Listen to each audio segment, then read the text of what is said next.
Hey everybody, welcome to the videos. We're lineup building for week 11 of the NFL season over on Draftkings, more so focusing on cash game roster construction. Now a couple things before I start this video. Number one, the purpose of this is not for me to build you guys a lineup to use in all of your contests. You have to be able to think for yourselves and build your own lineups. Now I'm building this on the fly. This is not predetermined, so I'm not even sure what it's going to look like yet. I am just simply going through a cash game roster construction process that leads me to target players that meet a certain criteria. One, they're going to be decently high owned, they have safe floors, they're going to see sufficient volume. I like their price tags, I like their matchups, and things like that. So if they meet that criteria, there's a good chance they will make this lineup, but you guys can use your own favorite plays, but use a similar process if you so choose to do so. It's kind of the purpose of this video. And if you find this video helpful in any way possible, please leave a like, and if you're new to the channel, hit that subscribe button. It really helps me out, and I really do appreciate it. Might as well hit that notification bell while you're at it so you get notified whenever I post new content.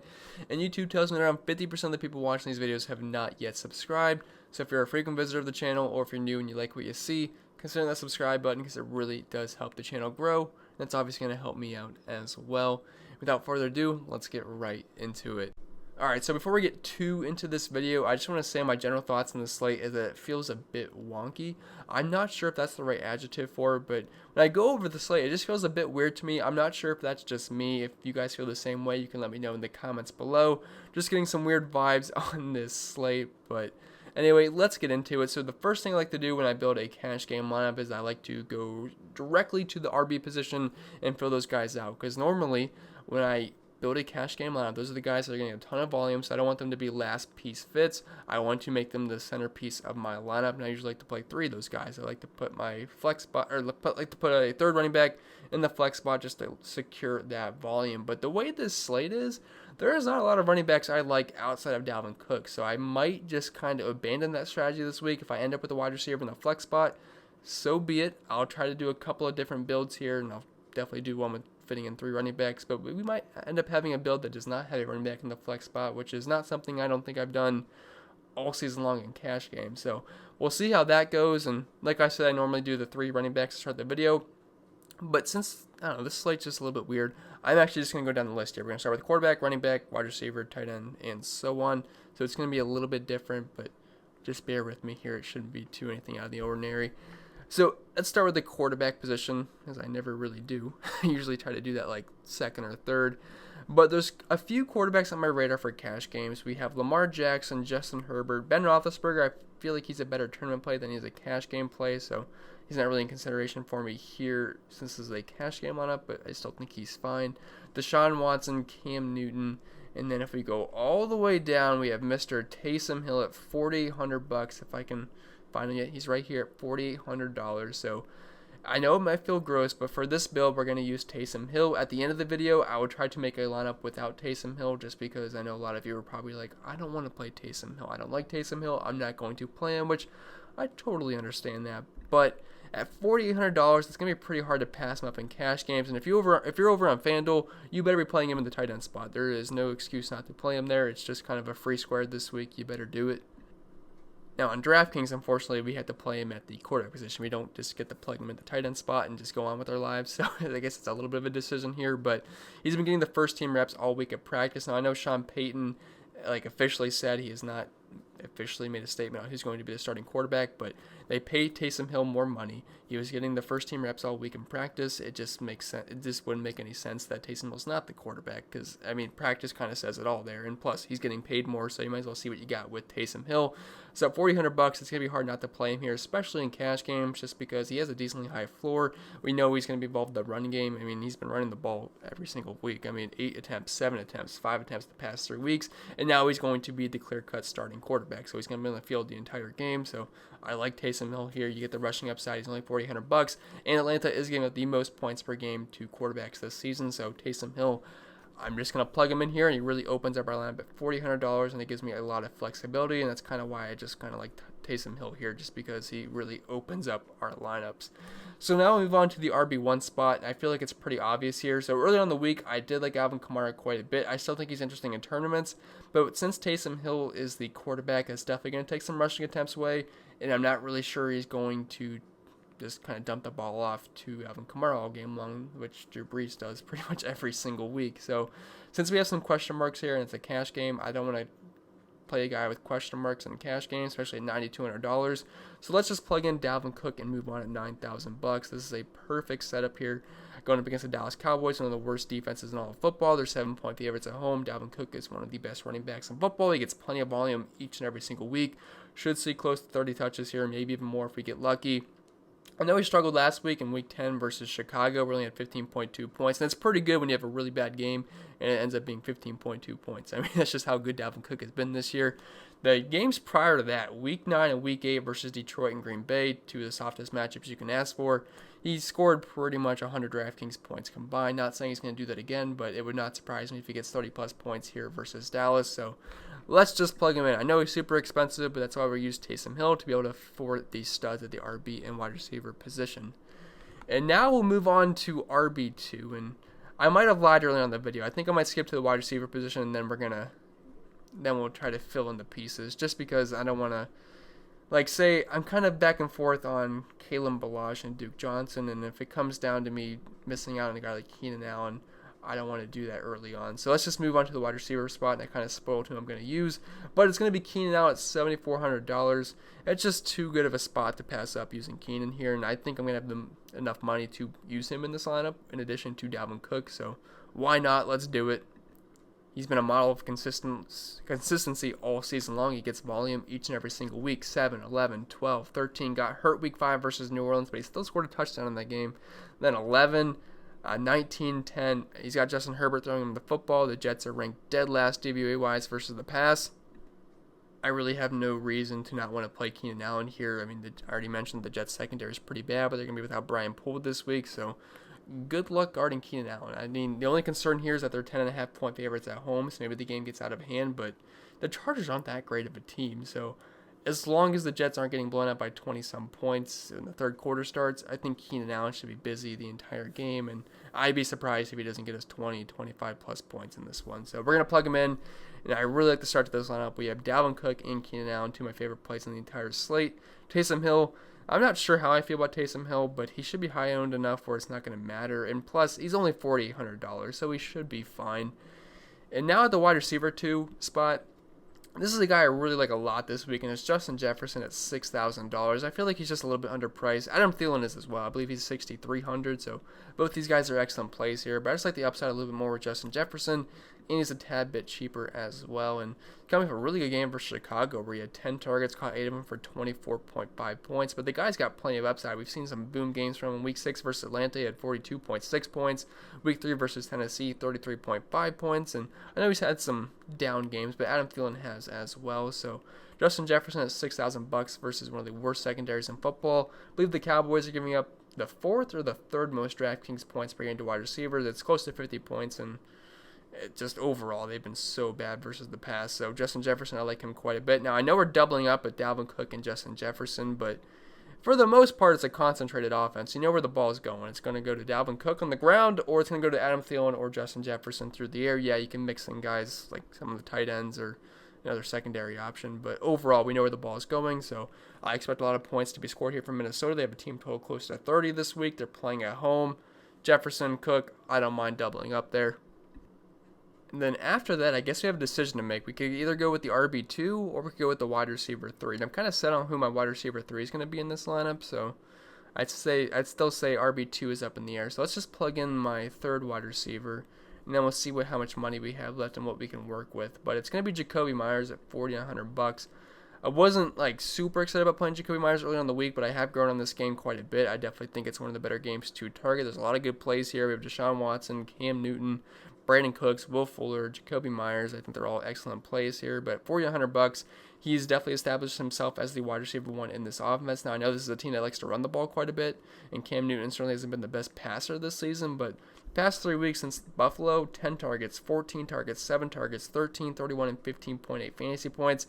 He should be a safe, solid play here versus Houston. They've had one of the worst defenses in football, and I definitely think this game has some shootout potential as well. So Jacoby Myers, I'm going to plug him in, and I like that price tag a lot. So now we have Taysom Hill, Cook, Keenan Allen, Justin Jefferson, and Jacoby Myers, which means we have about $4,500 left per player, and you got to throw in the fact that we can use a cheap defense, so I'd say we have around $5,000 left per player, which is not that bad. There's definitely some guys that we can fit in here. So now we just really got to figure out when we want to plug in next. So we can either go RB2 or we go tight end. Flex, we'll wait till after one of those guys are filled in. Then we have the defense. Since we're already on tight end, let's find a tight end we like. So this week I'm kind of set on Mark Andrews. I like him a lot. I know he's the most expensive tight end on the slate, but he's only $4,900. I like the price tag. I know he's been cheaper this season in certain games, but I still like the spot versus Tennessee. Austin Hooper, Dallas Goedert. I like both those tight ends in that game. No Zach Ertz for Dallas Goedert, so I don't think he's going to have any problem versus Cleveland. It's supposed to be raining in that game, but that could just mean shorter check down passes to the tight ends like Austin Hooper and Dallas Goedert. Then we have Logan Thomas at $3,300 going up against Cincinnati. They've given up the second most points per game at the tight ends. And if you want to go absolutely super cheap, Anthony Firkser, I'm not sure if I can find him on the sheet without searching him up, but he's been getting targets each and every single week, slightly less than 4 targets per game on the season, and he's absolutely free at $2,500. So I would say he's somewhat interesting, but definitely not someone I'd really go with in cash games. But just for this lineup, let's plug in Mark Andrews at $4,900. We should be able to afford him. And he gets volume. He had 9 targets last week versus New England, 13.1 points. Now, he hasn't scored in a while, but earlier in the season, he was definitely getting some touchdowns. 2, 0-0, but then 2 and 1. He's averaging over half a receiving touchdown per game, which I know is not great, but it's not that bad for a tight end. So Mark Andrews, the volume is pretty consistent for the most part. He's Lamar Jackson's number 1 option, has over a 20% target share in the season. It's a good spot versus Tennessee. He's fine. Let's plug him in here, and that means we have $4,300 left per player, which, just so we can get a better idea of when we plug in a defense, let's just plug in the cheap defense, and it's going to be the Bengals here at $2,300. I like the Bengals, like the Broncos. Washington football team, somewhat interesting. The Browns, I like them early on the week, but with no Myles Garrett, that's definitely going to limit their upside, in my opinion. You could go with the Vikings as well, but just for a cheap defense, let's just plug in the Bengals at $2,300. I think they're going to be pretty high owned. I know Alex Smith has been getting some yards, but he doesn't exactly look that great. He's kind of dumping the ball off a lot. So Bengals defense, I think, it's okay. So now we have $5,350 left per player, which kind of sets up perfect because I know there's a few guys off the top of my head that I want to plug in here at the RB2 spot. And there's a couple of wide receivers that are around $5K that I think are interesting as well. So that actually should set up pretty well there. So let's plug in the RB2, and it kind of comes down to either Kalen Ballage or Duke Johnson for me. Both, I'm not sure I love both these guys as players, but they're definitely going to be in line for work here. And Ballage is going to be the featured back for the Chargers, and he's been involved the past 2 weeks. He's had 15 carries, 18 carries, not really killing in the yardage department, but he's been involved as a pass catcher as well. 6 and 3 targets is a good matchup versus the Jets. I know we're kind of doubling up with Keenan Allen, so we'd have a double up of Dalvin Cook, Justin Jefferson, then we'd have Kalen Ballage and Keenan Allen, but I don't mind it. But just so we don't have a double up lineup, just to start off, let's go with Duke Johnson at $5,400. I know it did not work out last week, but he had volume. He was not really involved in the passing game, which sucked, because, I mean, early on in the season, he was definitely involved in the passing game, and him and David Johnson combined for around a 20% target share, so it kind of sucked that he only had 1 target. But you got to keep in mind, they were playing in a hurricane in that game, so I guess we'll kind of give him a pass there. He played on 95% of the snaps, so he's going to be the main guy. David Johnson is on the IR, so I don't feel that bad about it. And New England's also like 31st DVA versus the run, so it's definitely a good spot here. So let's plug him in, $5,400, which means we'd have $5,300 left. And I believe there's a couple of guys that I think are interesting here. So we have Jerry Jeudy versus Miami. I don't love that, but we do have Brandon Cooks. But the thing is, I didn't go with Kalen Ballage just because we'd be doubling up with Keenan Allen, but now we're doubling up with Duke Johnson and Brandon Cooks. So maybe it's one of those weeks where you can definitely use quite a few players from the same team in your lineup just because it's kind of a weird slate. So I guess I'd say why not. J.D. McKissick, maybe if you don't want to go double up, you could go with him just because he's been getting so many targets the past 2 weeks. 29 targets the past 2 weeks, which is absolutely insane. But then we'd be using him against our defense, which I don't really love because that just doesn't correlate well. So I guess we'll just do the double up thing with Brandon Cooks. And if we did go with Ballage, that means we would be able to afford Brandon Cooks. But if we did go with Ballage, we might be able to fit in a guy like Amari Cooper. So we'll just double check that after that. But let's plug in Cooks for right now. He's been involved in the offense the past month or so. He hasn't had less than 9 targets. Oh, okay. He had less than 9 targets last week where he had 8. But 8 targets, Then 9, 9, 9, and 12. So he's definitely been involved in this offense. He's been putting up good game after good game. And week 10 versus Cleveland, I know it wasn't fantastic, only had 39 yards, but keep in mind, they were playing in 50-mile-per-hour winds, and it was raining, hailing, sleeting, whatever. It was not good conditions for the passing game, so I'll give Brandon Cooks and the entire Texans offense a pass in that one. They only scored 7 points. Should definitely be a nice bounce back game here at home. They don't have to worry about weather. They're in the dome. They're facing one of the worst defenses in football this season. So Brandon Cooks, I don't feel too bad about that. Now the thing is, I don't love having like a Jefferson, Dalvin Cook, and a Cooks Duke Johnson, but even then I don't feel too bad about that. I'm not worried at all with Dalvin Cook and Justin Jefferson. I think that's fine.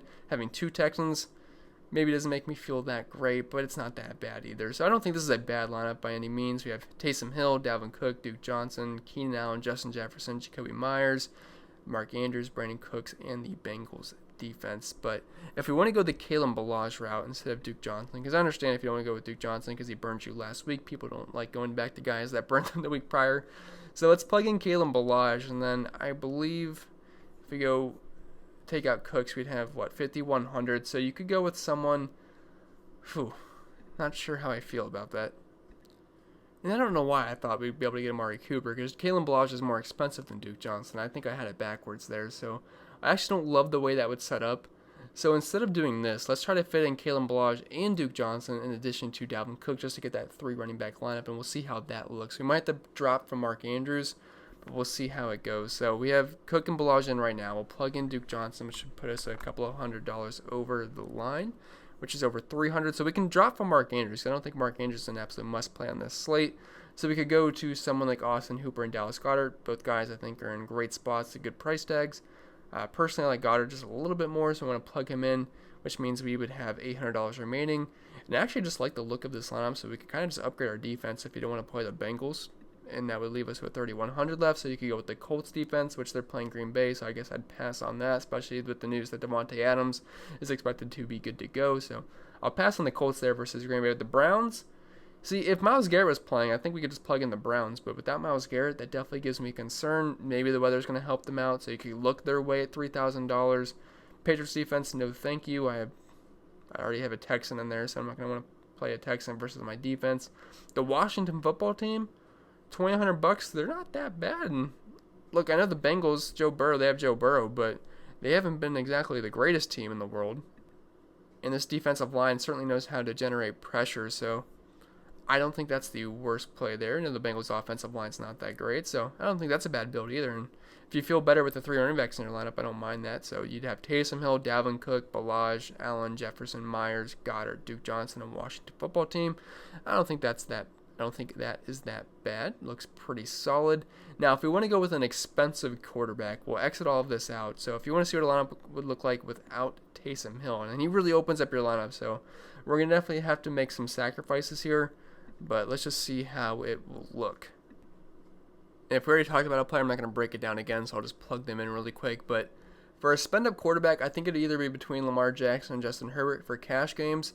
Let's go the Herbert route just because I like him a little bit more. I love the matchup versus the Jets, and I'm a little concerned about the haircut. It definitely does not look that good, but putting that aside, he's still a good football player, and we're going to plug him in at $6,800. And if we're playing Justin Herbert, I'm obviously going to pair him up with Keenan Allen. I don't think that's really I don't think we can fade Keenan Allen if we're using Justin Herbert, so we got to get the pairing in there.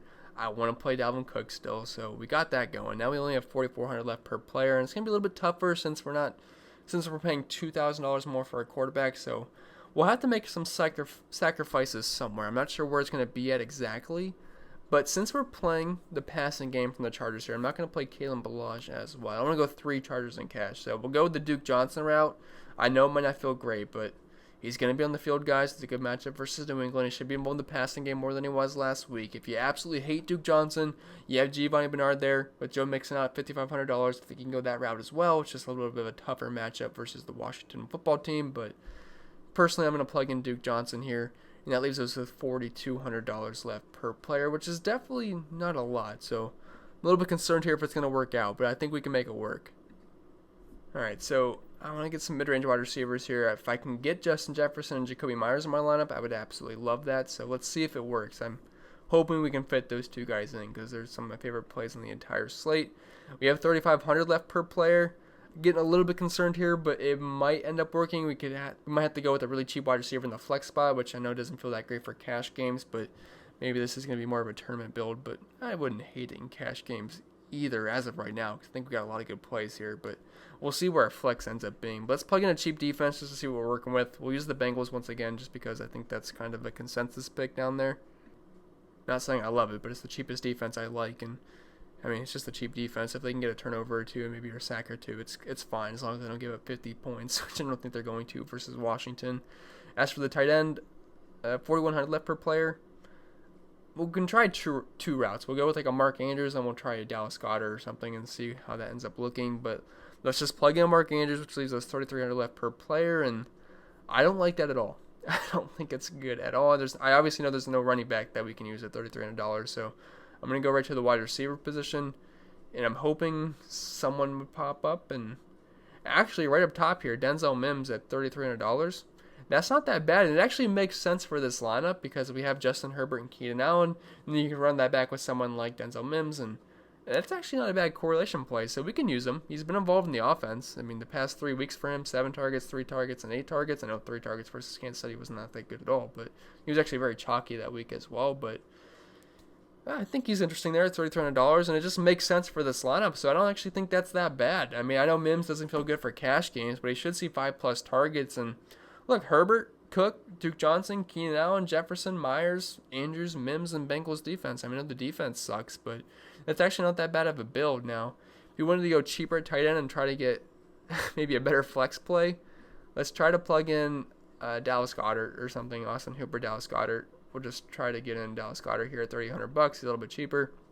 And that means we'd have $4,400 left for the flex, which I'm not really sure off the top of my head if anyone's $4,400 that I really have much interest in. Maybe Jalen Reagor at $4,300. It's a good matchup versus Cleveland. He was definitely getting more involved in the offense. And look, not the past 2 weeks, but week 10 versus the Giants, he had 7 targets. I know he didn't do much, but he had 8.7 points, and he actually ran the most routes on the Eagles last week.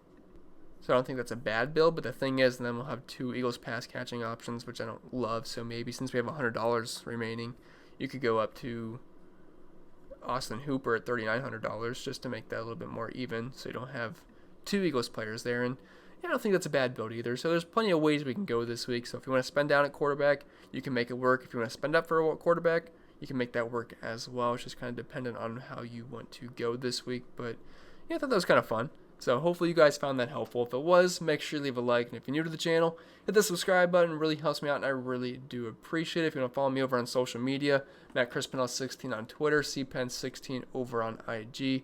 And if you want to help support the channel, links down below for my Patreon. You get access into my entire NFL DFS data sheet, which has my cheat sheet, all the notes on those players, the projections, all that fun stuff. It's all on there on my sheet. Bunch of data on there. So if you're interested, links down below for that. You can hop into the Discord chat and bug me all day if you want as well, or just chat it up with the members. And I think that's pretty much it. I'm going to get out of here. Hope you guys enjoy the rest of your weekend, but I guess it's kind of starting since it's Saturday. So hope you guys enjoy the weekend, and I'll hit you up with the core plays video later this afternoon or this evening. So, all right, I'm going to stop rambling. I'll get out of here. Enjoy the day.